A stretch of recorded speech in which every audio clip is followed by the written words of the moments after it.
Right now, it's really all about sort of balancing and bug fixing and tuning and those sorts of things. So we're feature complete, we're content complete, and now it's basically just the road home of getting it all polished up, getting it all sewn together, getting the cinematics all in there, getting the music score. So it's getting all the pieces sort of wedged together and getting all the bugs out of it, and yeah, just polishing it up to something we're proud to show.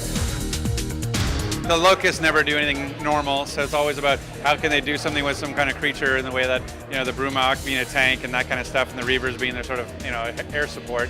And so the Tickers are sort of their anti-vehicle landmines in a way, and they like to scurry around like roaches and hide, and then when they get close enough to the player, they'll like settle in and vibrate and then explode. So you got to try to either shoot them or you can actually melee them and knock them back and blow them up in midair. The whole thing about the Tickers is that click, click, click, click sound their teeth make, and so that gives you a clue like, uh-oh, Tickers are in the area, and I got to sort of watch the ground and never know where they're going to come from. The taller guys are what we call the Cantus. They're sort of the version of a Locust Monk. And they're equipped with the new weapons in the game, the Gorgon pistol, the burst fire pistol, and the ink poison grenade that they have that sends it out. And so one of the cool things is that if they take enough damage, they'll actually summon Tickers to kind of distract you while they try to get away, and they'll roll evade out of the way and send Tickers at you to keep you busy. And they also have a cool ability that they can actually revive at a distance. So while they're in the background, if you down a couple of drones and you don't finish them up, he'll do a chant and they'll get back up and go after you again. So you sort of have to kind of go for him first. We have the Centaur tank, and I think if you pay attention to the end of the demo where he says Reavers were one thing, but what a Brumok? I mean, there's at least two more vehicles right there. So we like them as sort of, we call them sort of like the sorbet of gameplay. It cleanses your palate and gets you ready for the next sort of core combat loop. And so it's something we definitely have in the game, and it's a lot of fun to just sort of lay out to destroy everything in your path. It's a lot of fun.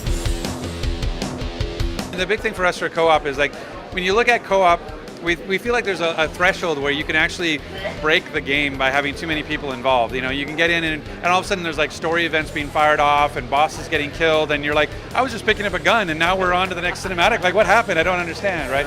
So we really looked at it from a story perspective, like where's the right threshold for making sure the people that are playing co-op are actually still engaged in the story. And this is whatever. He's still engaged in the story. This is Mr. DiMaggio, AKA Marcus Phoenix and Carlos Ferro. And Dom, the cast members of the game. See, like I had like this much press, and now you just squashed we're just not taking away from you. Exactly. I appreciate that. I don't need notoriety at all. No, it's all right. You got it. You got it covered. I'm going to let you do your thing. I'm going to step away, in fact, because I'll sit around and just go,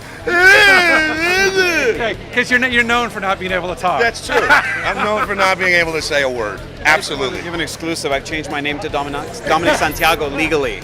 So I'm no longer Carlos Ferro. Dominic Santiago. Yeah. He's going, run, interview. Yeah, exactly. Marcus, interview. Marcus. Yes, that's it. So yes. Goddamn press and never let up. Incoming!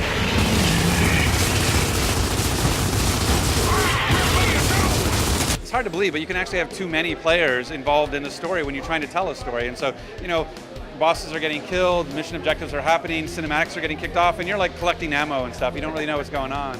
And so we said, let's keep it two-player and let's allow that relationship of Dom and Marcus still to exist and allow both players to experience the story the best way we can. But there is that place where you say, like, you know what, I just want to get all my friends together and we just want to shoot a bunch of crap, right? We just want to kill everything. And that was what we came up with Horde. Horde was like, okay, we're going to have 5-person co-op, and it's just wave after wave of just, relentless, seemingly endless locust horde that you just get to go and just shoot crap with your friends and have a really good time. And so that's what we really felt like we could really add to the co-op experience of Gears 2 is this horde mode to allow for that. We're not going to ruin the story by having too many people involved, but when you get to that point where like I want to have a lot of people and I just want to have my friends together, Horde delivers that. In order to be really good at game development, you have to be ambitious. And I think to be ambitious means you have to have these stretch goals and you have to sort of overshoot your mark and say, yeah, here's what we could do on 8 hours a day, but we all want a better game than that. We want a bigger game than that. And so ultimately at the end, it ends up, yeah, we have to crunch to get it, but I think if you're not crunching, you're just not ambitious enough. You're not trying to get the most you can out of your product before you ship. We're really excited to have them all back playing. We're hoping to see them all online playing Horde and playing, all of our multiplayer game types that we have with like 7 in the box or even 8 with Horde. So yeah, really excited to get back out there playing with the fans. It'll be fun.